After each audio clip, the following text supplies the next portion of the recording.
আমরা যতই এক হই না কেন পলিটিশিয়ানরা আমাদেরকে ডিভাইড করেই ছাড়বে।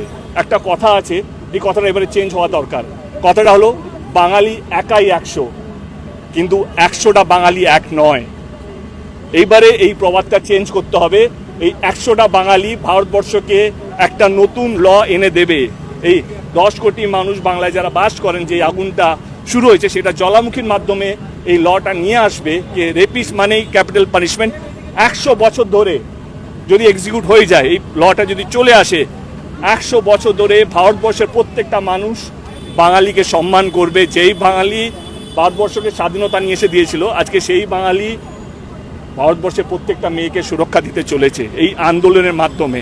তো এই আন্দোলনের একটাই লক্ষ্য হওয়া উচিত, এবং আমার মনে প্রত্যেকটা মানুষ তাই চায় যে যারা এই রেপের সঙ্গে যুক্ত আছে তাদের ফাঁসি হওয়া উচিত, এবং যারা রেপ করছে ভারতবর্ষ জুড়ে তাদেরকেও ফাঁসি হওয়া উচিত।